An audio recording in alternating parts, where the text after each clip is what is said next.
Well, overall, the market on edge today. The Dow falling 620 points to close out its worst week since October.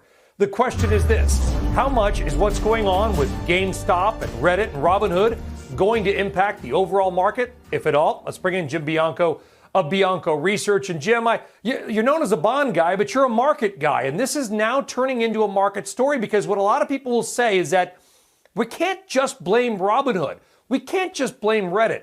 The Federal Reserve, interest rate policy, money supply, 0% rates, that this was brewing a perfect storm, along with idiocy on allowing a stock to be shorted 130% to its float. This was creating the perfect storm for something like this to occur. I agree. This isn't just that one thing happened.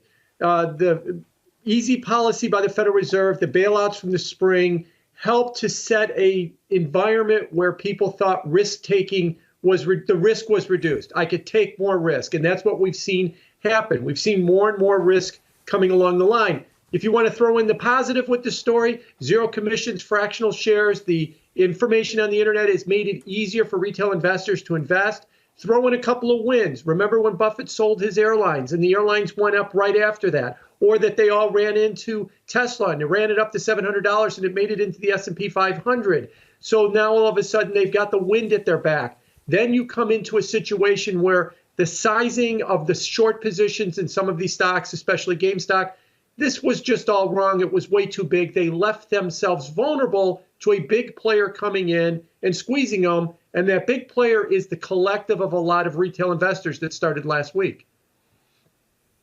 Yeah, the wisdom of crowds. And to their credit, they figured it out. They looked at the data and said, wow, this company in this situation with 130% short on float, who knows how that happens? Where's the SEC regulation SHO, which are supposed to prevent what they call naked short selling? Not exactly sure if it appeared here, but it certainly looks like it, Jim.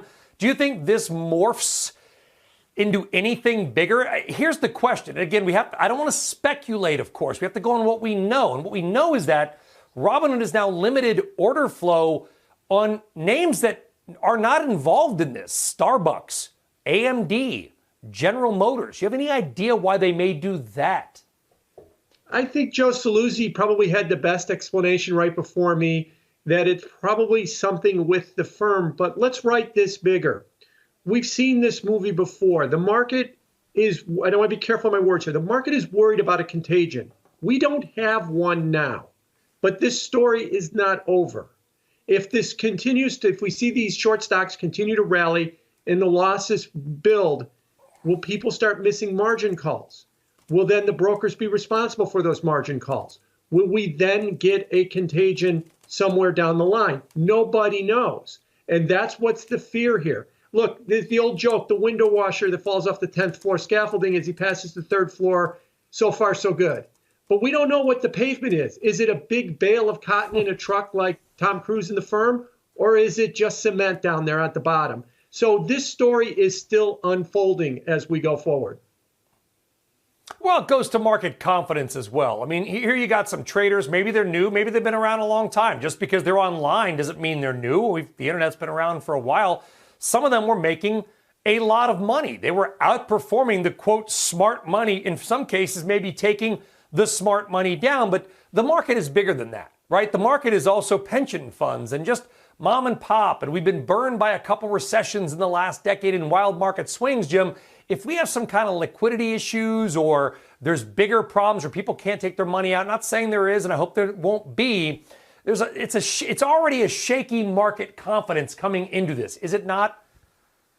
No, it definitely is. And I think that is where the concern comes in. If this was just a story about the little guy versus the big guy, pull up your popcorn and let's see who winds up winning, that would be one thing.